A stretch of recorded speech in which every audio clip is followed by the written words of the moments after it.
Big Juke, who was Yo Gotti's older brother, just got killed after leaving a funeral. In 2024, a quiet afternoon in Memphis suddenly turned into chaos. Gunshots echoed through the parking lot of a local restaurant, shocking everyone nearby. People froze, others ran for cover, and within minutes, a man was lying on the cold concrete, bleeding badly. That man was Big Juke, the older brother of hip-hop mogul Yo Gotti. News spread fast, but details were unclear. What was clear was this: Memphis had just lost one of its most powerful behind-the-scenes figures. At first, it looked like another tragic street shooting, another name added to a long list. But the story didn't end there. Months later, whispers started moving through the streets, and a new video began circulating quietly, suggesting that Yo Gotti may have finally taken justice into his own hands. According to Street Talk, revenge had been served, and the streets had spoken where the system failed. This wasn't just a crime story anymore. This was personal. This was about family, power, loyalty, and the real cost of success.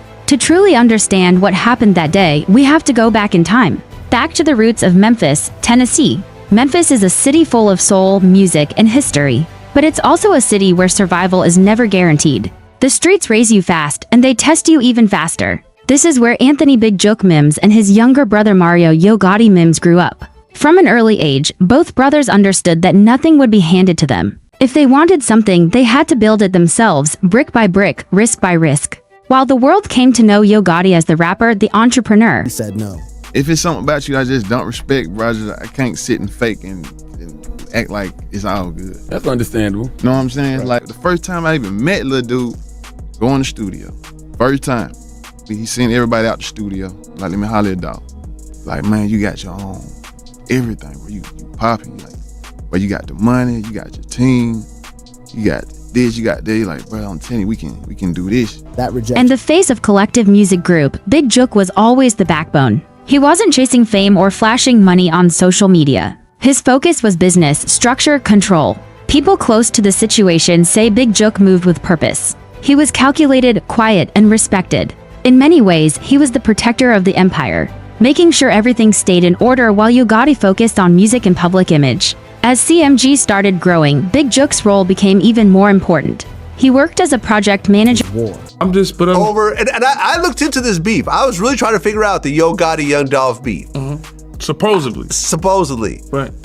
Some people say it was over a girl. Some people say Gotti wanted to sign Dolph and Dolph didn't want to sign. Right. Some people say, well, both of them had crews that were into some street shit or whatever. All this sounds very unnecessary for it to turn to murder and life sentences. The disrespect and talent scout, helping shape the label into what it is today. When artists like Moneybagg Yo, Estate G, and Glorilla were signed, Big Juke was heavily involved behind the scenes. He made sure deals were solid, events were organized, and the business side stayed strong. His Instagram didn't show luxury cars or flashy jewelry. Instead, it was filled with posts promoting CMG artists, concerts, and label specifically. There was a very vicious diss song where Dolph was dissing Gotti's brother, Big Juke, who obviously has become a big part of this. He's obviously his life was taken in the end.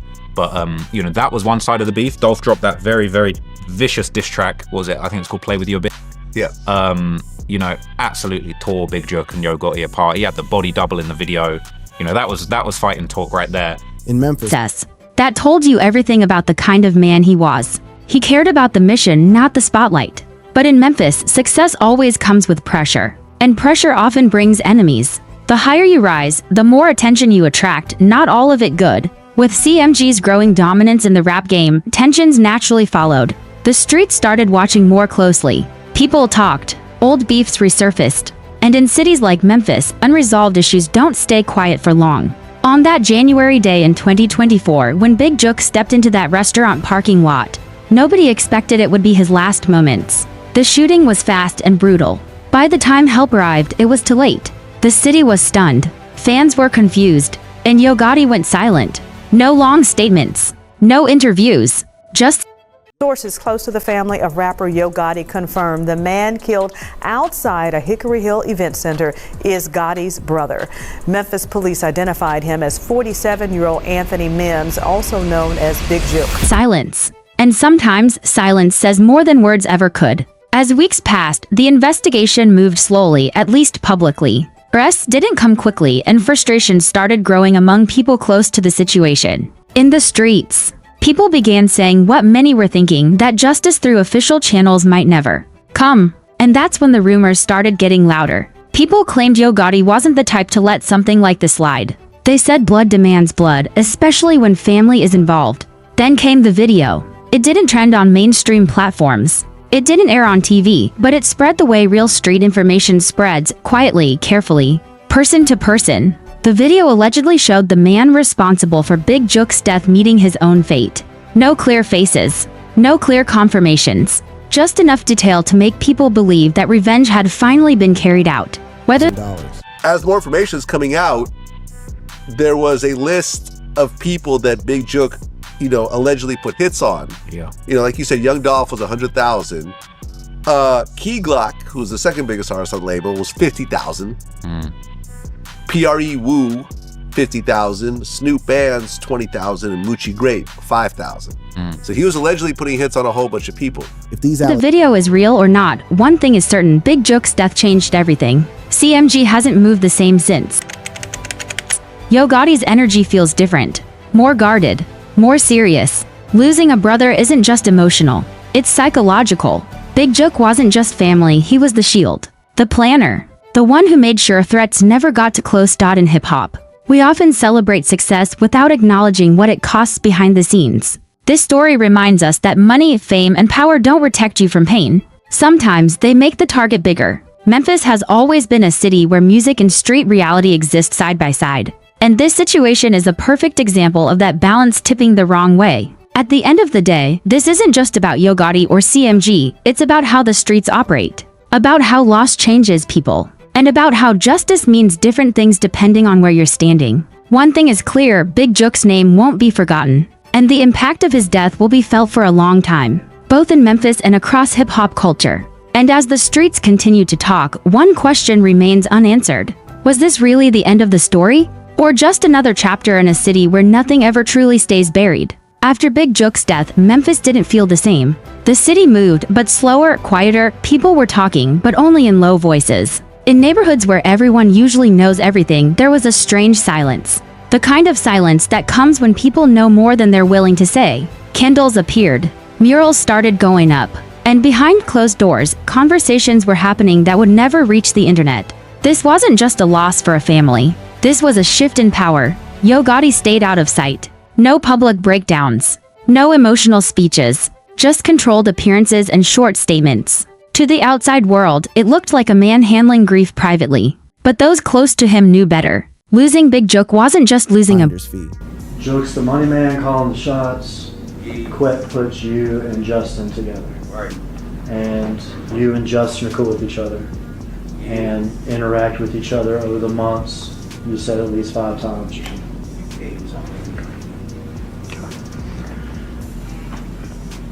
You're trying to, now we're back after the murder, you're trying to get your money. Right. You're having conversations with Justin, is that correct? Yeah, I was teasing his phone like, you know what I'm saying?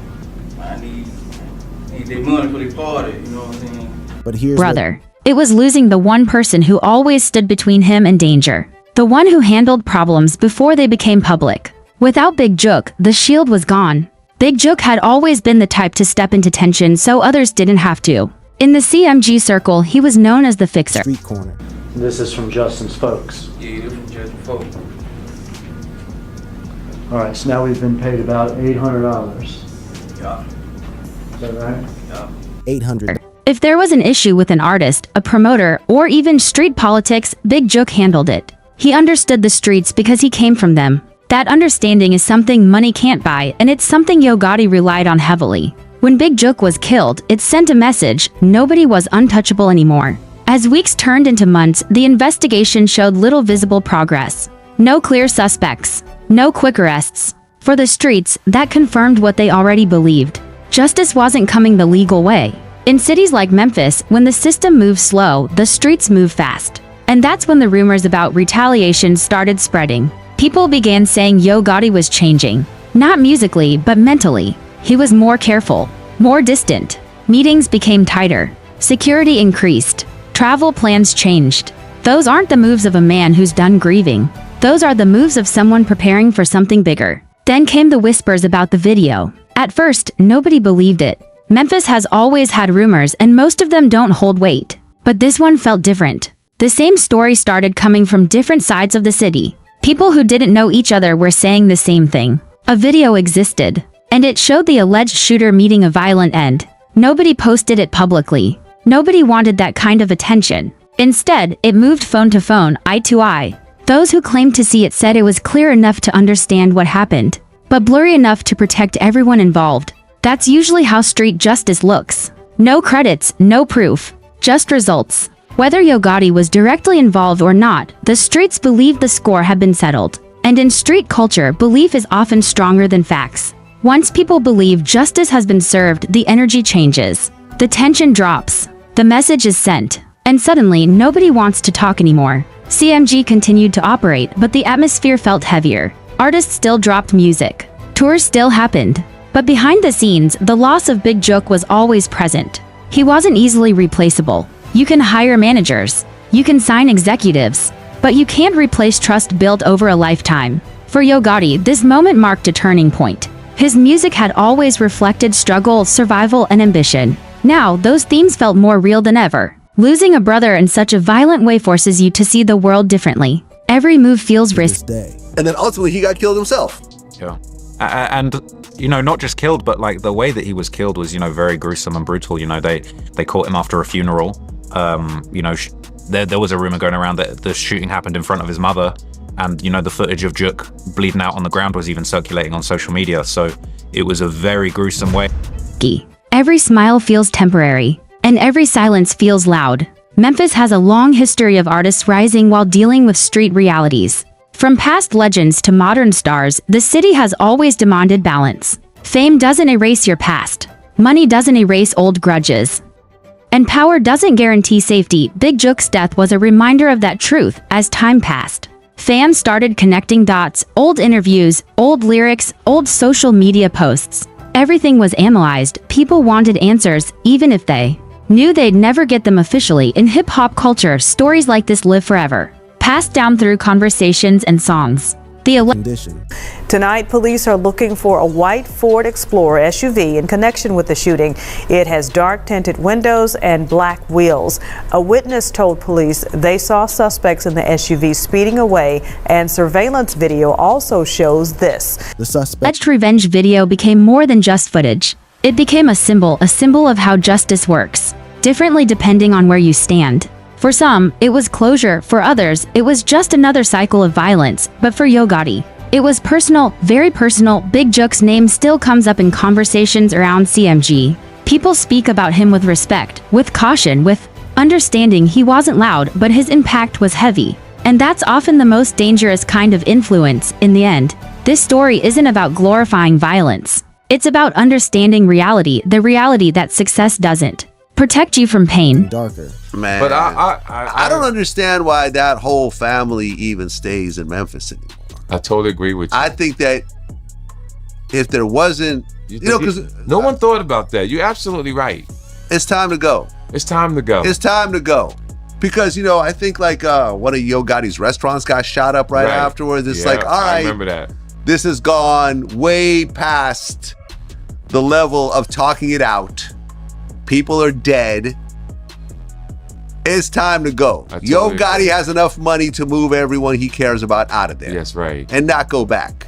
That loyalty can be both strength and weakness, and that in some cities. Justice doesn't wear a badge. Yo Gotti continues to move forward, carrying both his success and his loss. Big Juk's absence is felt in every decision, every silence, and every move made behind closed doors, whether the streets truly got revenge or not. One thing is certain, nothing about CMG or Yo Gotti will ever be the same again. And as Memphis continues to breathe, create, and survive, this story will remain a reminder. A reminder that behind every empire is a human story, and sometimes those stories end in ways nobody is ready for. Memphis is a city that looks alive. From the outside, music plays from cars, people talk loud, and the streets never really sleep.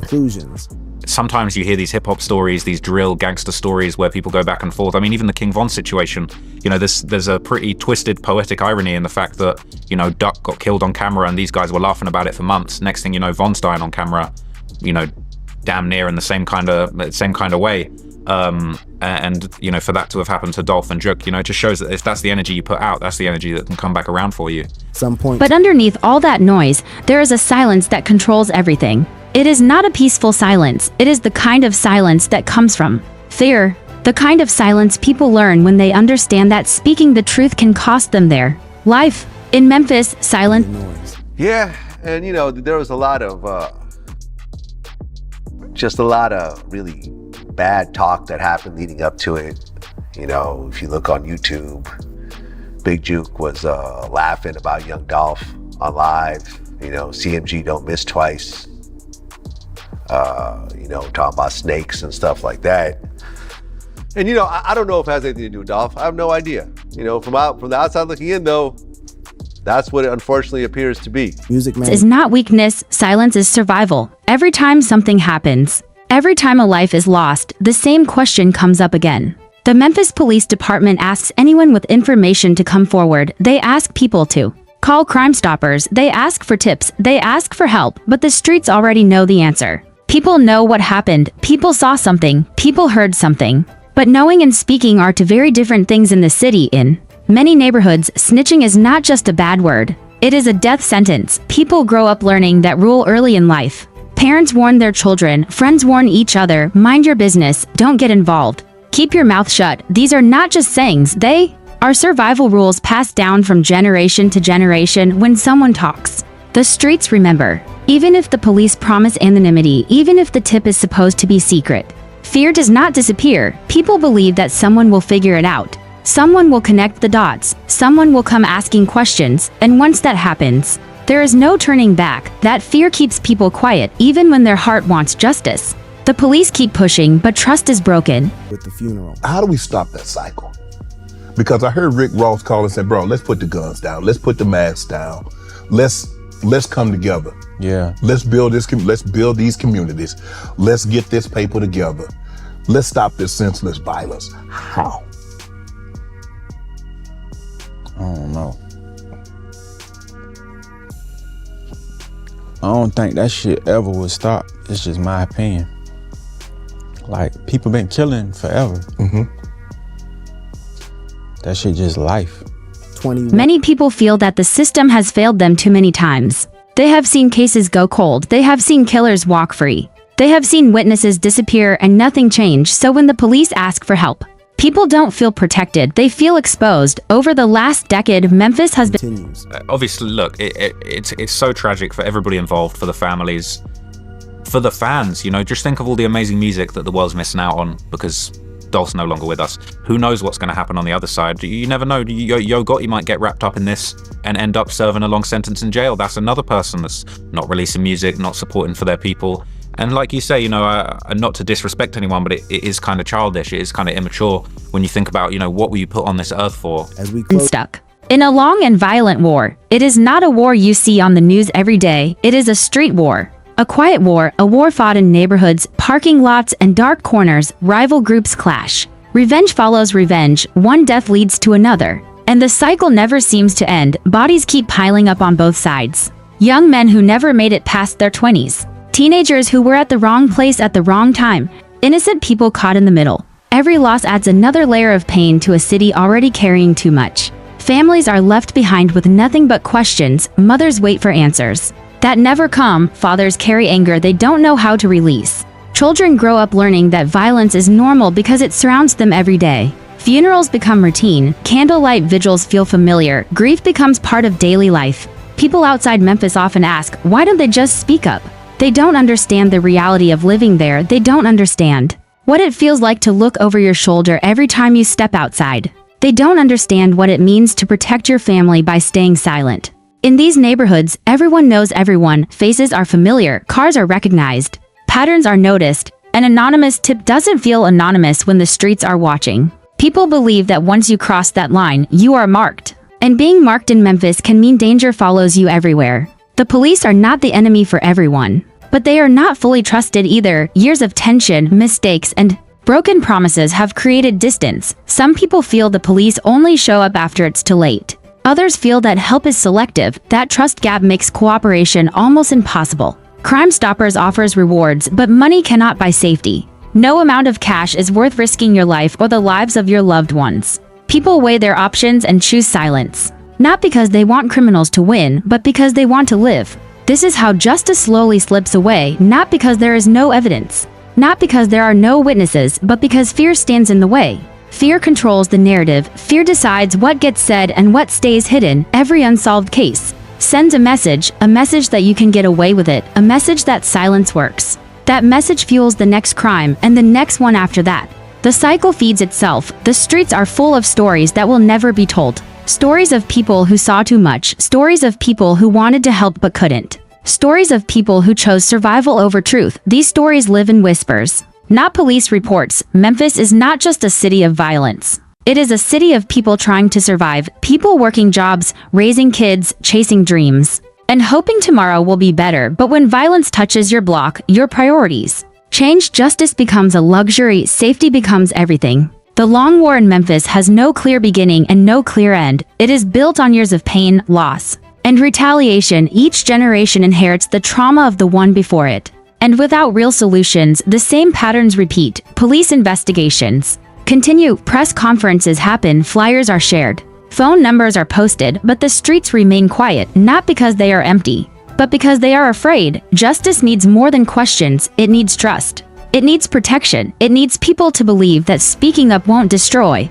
their lives. Until that happens, justice will always feel out of reach. Silence may keep people alive today, but it also keeps the cycle going. That is the cruel reality Memphis lives with every day. Choosing between life and truth is not a fair choice, yet